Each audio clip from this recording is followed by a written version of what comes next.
Now at 5 a.m. on WKYT this morning, it was one of the closest finishes in the presidential cycle, but Hillary Clinton manages to squeeze out a victory over rival Bernie Sanders in Kentucky. More from the Kentucky Democratic primary just ahead this morning. The U.S. Senate race ended as many expected. Coming up, how Lexington Mayor Jim Gray and Senator Rand Paul wasted no time shifting their focus to their November matchup following last night's results. And firefighters are still trying to figure out what caused a massive fire in a Lexington neighborhood yesterday. More on the investigation into that just ahead.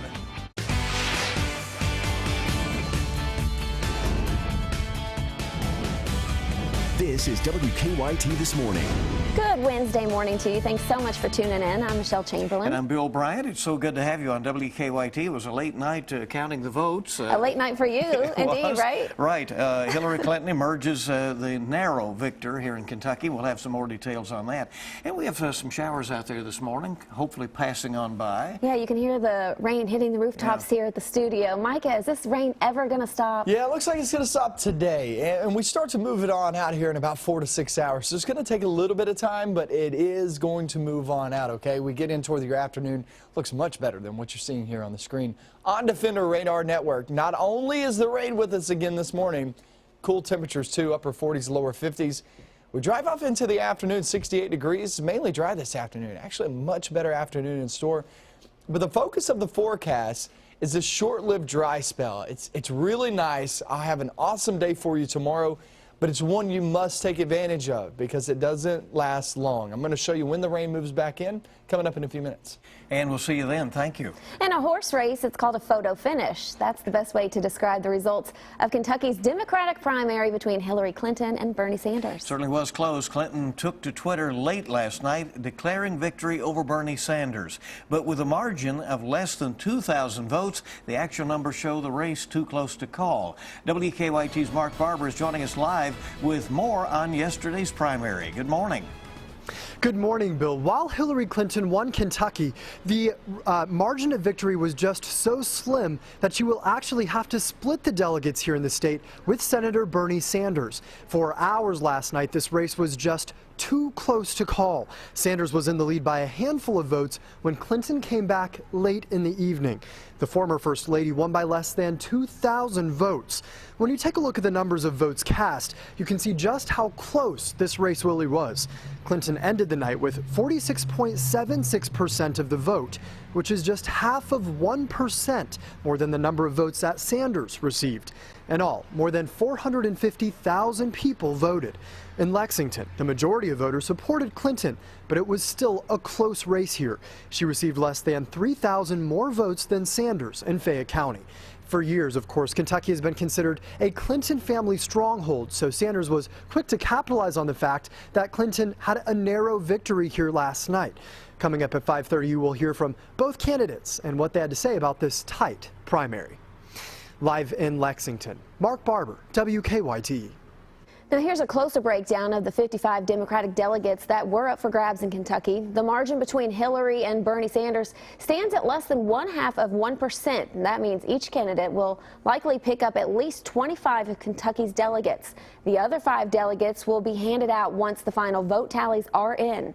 Now, while Bernie Sanders was the clear winner over Hillary Clinton in yesterday's Oregon Democratic primary, the victory won't do much to change the overall state of the Democratic contest. Clinton now needs just 92 delegates to claim the presidential nomination.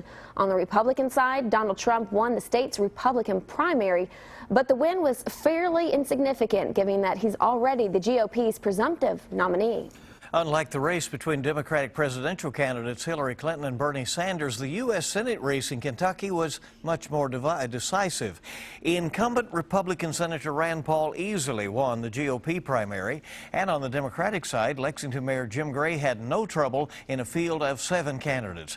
Gray was quick to shift his focus to the November election following last night's results, and so was his opponent, Senator Paul, who spoke confidently by saying he plans to run on his record against Gray. Paul has turned his back on us, forgotten who he works for, and who elected him. I've tried very hard to represent Kentucky by saying, you know what, we need a smaller government, we need to leave more money in Kentucky.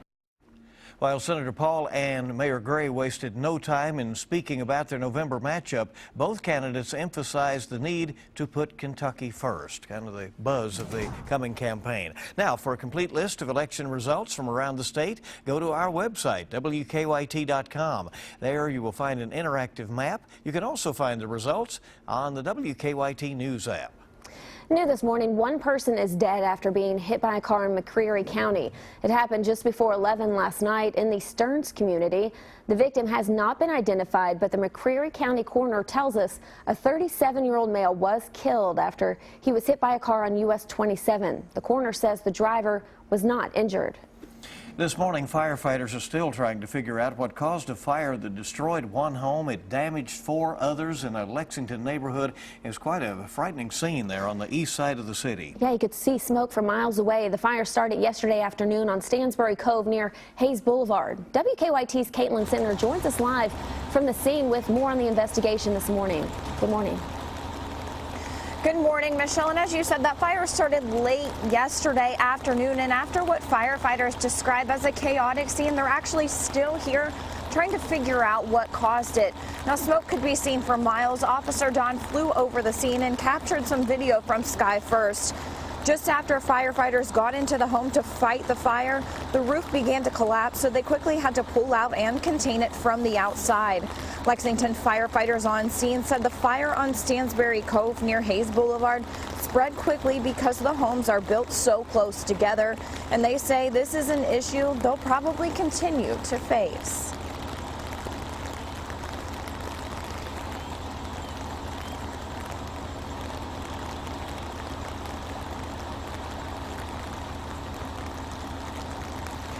Firefighters say it took about 45 minutes to get the fire under control yesterday, and another crew actually just arrived on scene to work and figure out what caused this fire. Live in Lexington, Caitlin Sentner, WKYT.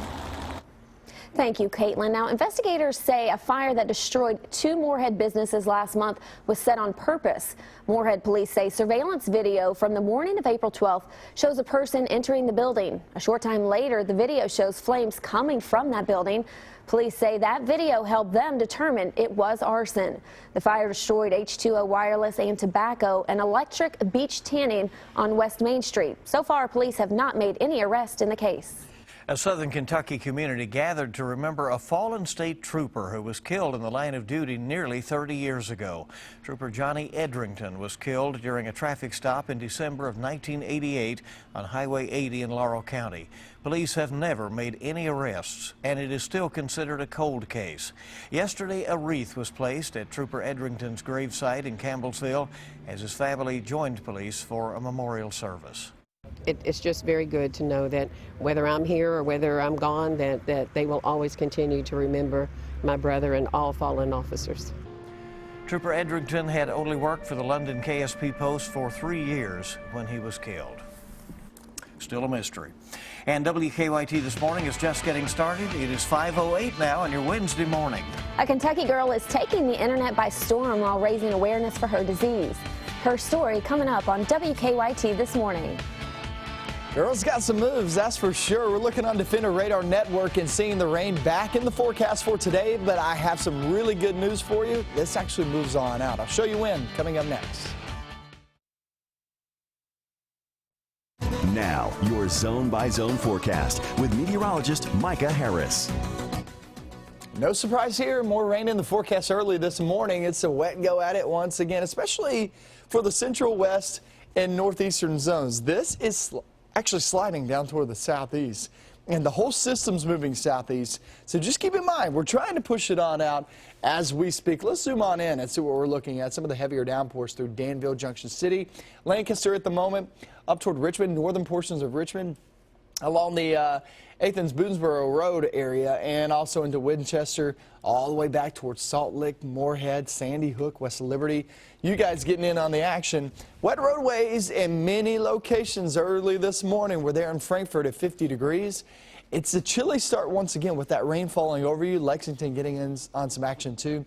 But I will tell you this, Frankfort, you guys aren't done with the rain, but it is moving south of you as we speak. So you could get clipped by a couple of more showers. But for the most part, the heaviest rain, the bulk of the rain, has actually moved on out of your region. Jackson, we still have some time left over, and that goes for London, Corbin area too. You guys actually early afternoon before we start to see that move on out. You're going through the morning hours. Don't forget, Lexington Legends, you got Education Day. All the kids will be out of the ball field today at 10:05. And if your kids are heading out there, I would say just throw a raincoat just in case. But at that time, I still expect that to move south of us and actually be mainly dry. So only a small chance of rain at around 10 a.m. Out at Whitaker Bank Ballpark for your kiddos for Education Day. We go off into the afternoon. Afternoon's much drier. Okay, we get the rain on out of here. 68 degrees, mainly dry conditions. And I say mainly dry because I just can't rule out a passing sprinkle, but for the most part, we're going to be dry toward the afternoon at 68. Finally, but that is not the day. Today is not the day that just looks the best and will feel the best in the forecast. It's not all that bad. 68 by the afternoon and mainly dry conditions. We'll take it. But look tomorrow. All right, an awesome day tomorrow. We're talking 70 to 75 degrees.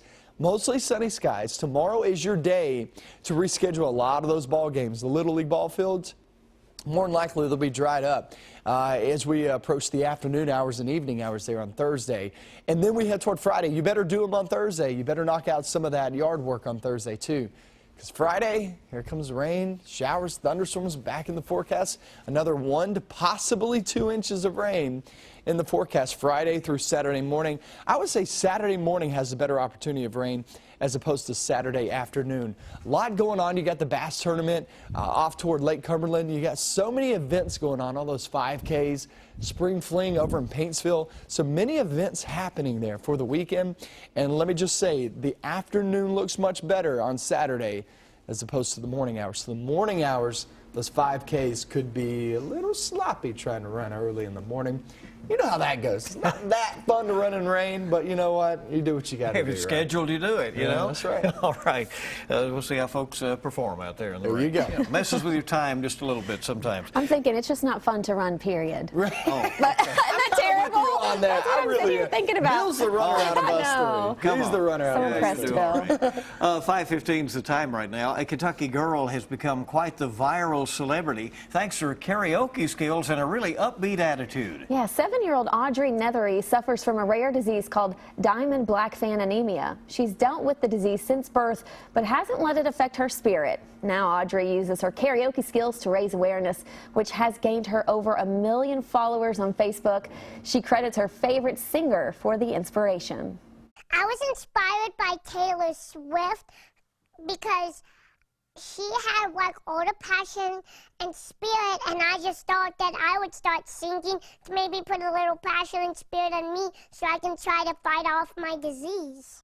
Oh, what a beautiful little girl. Oh, Audrey's full of energy and spirit and has certainly inspired others. She's performed on stage at the International Zumba Convention and also appeared on The Rachel Ray Show, not once, but twice. What a girl. Oh, my goodness. A great little story there, and it'll Look at her. be good to follow her along in her journey, you know, and hope for the best for her. I know, beautiful spirit. Time this morning is 5:16 on WKYT. It's your Wednesday. We're to hump day now. At least we have that going for us, right? The weekend is out there somewhere. At least we have a pretty day in sight for tomorrow. And that's true as well. Yeah, we'll have a look at your money when we come back. A new study finds Wall Street jobs are harder to come by, and Taco Bell is testing out a new look. I'm Marley Hall, and I'll have those stories and more coming up in your CBS Money Watch report. Good morning again. Welcome back in. WKYT this morning on the air. Sounds like it may have quietened down a little bit with those showers that had been rolling Well, it through. better. Tired of that. Oh, so much rain. 5:19 our time right now. Amazon is expanding its restaurant delivery business to New York and Dallas. And a popular fast food restaurant is trying out a new look. Marley Hall has the latest on your money. A new study finds job cuts will continue at Wall Street banks. The data compiled by compensation consultant Johnson Associates also showed bonuses will be lower this year than last year. The 2016 forecast said difficult market conditions are to blame. Stocks moved into negative territory Tuesday. The Dow lost 180 points. The Nasdaq dropped 59. Amazon has expanded its restaurant delivery business to include hundreds of restaurants in New York City and Dallas. The company says orders should be delivered in 1 hour or less. The service is free with an Amazon Prime membership and was already available in Chicago, Los Angeles, and Portland. Taco Bell is testing some new looks. The fast food chain will experiment with 4 different design concepts this summer that feature sleek, modern seating, exposed wood beams, and trendy light fixtures. The company wants to increase evening sales and compete with upscale chains like Chipotle. That's your Money Watch. For more, log on to CBSMoneyWatch.com. In New York, I'm Marley Hall. Now we have an important new rule to tell you about that will affect millions of U.S. workers. Yeah, the White House says employers must pay overtime to workers making a salary of less than $47,476. The change will go into effect on December 1st of this year. Some employers criticize the move, saying it was too drastic. But the Obama administration says it's a way to restore and expand the middle class. It's a big change. Yeah, you got to read, the details of it. I think it has something to do with supervisory responsibilities and so forth, but a change that is effective soon. Time this morning is 5:21 on WKYT this morning. We have a lot more coming up for you. Yep, sports is next. We now know who will draft number 1 in the upcoming NBA draft as the lottery was held last night. The Dunbar Bulldogs, your Sweet 16 state champions on the boys' side. They get a little bling last night. We'll show you the rings and also news coming out of the Preakness. That on the way next in sports.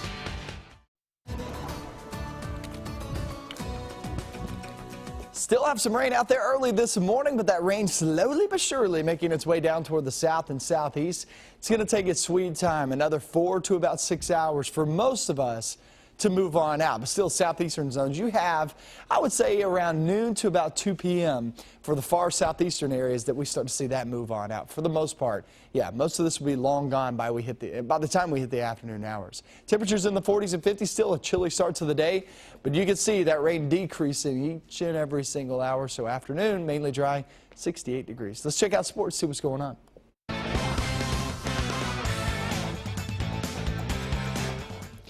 The NBA draft lottery held last night in New York, and among the 13 teams, Kentucky was well represented. Willie Cauley-Stein on hand for the Sacramento Kings. Devin Booker was there for the Phoenix Suns. He was joined by Suns superfan Jenna Warren and Karl Anthony Towns representing Minnesota. He wore the wedding band of his late coach Flip Saunders around his neck. Number 1 came down to the 76ers and the Lakers. The second pick will be made by the Los Angeles Lakers, and that means that the number 1 pick in the 2016 NBA draft goes to the Philadelphia 76ers. Sounded like they were playing Yanni at the Acropolis in the background. So the Sixers get the top choice, followed by the Lakers and Celtics. The Suns get 2 lottery picks. Phoenix gets the 4th and 13th. The T-Wolves are 5th. Then it's the Pelicans, Nuggets. The Kings get number 8. Speaking of Kings, how about the Sweet 16 Kings? 2 months after winning the school's first state basketball championship, the Dunbar Bulldogs receiving their championship rings last night. The end of the year banquet wrapped up a memorable season for Dunbar, winning a school record 33 games, beating Dawson in the title fight, but it all came real last night with that ring. Starting to realize what we actually did. I mean, all the parades we got, it was just amazing, but now since we finally got the rings, it makes it that much sweeter, and I actually recognize like we actually were the 2016 state champs. That ring kind of means, that just it's a symbol that just stays with you forever that you really accomplished it, No talk, just the ring. Gun Runner, 3rd place finisher in the Derby, will not run in the Preakness. Trainer Steve Asmussen says Gun Runner is in great shape, but he's electing to skip the race. Derby winner Nyquist, runner-up Exaggerator, both on the Pimlico track Tuesday morning. 4 times Exaggerator has gone up against Nyquist. 4 times he has lost. Doug O'Neill, trainer of Nyquist, thought both looked good on Tuesday. And the UK baseball team looked good last night on the road against Murray State in Paducah. UK gets win number 30, beating the Racers 4-1 in a rain-shortened game. The Cats face Missouri in the final series of the season starting tomorrow. And that's a look at sports. Have a great day.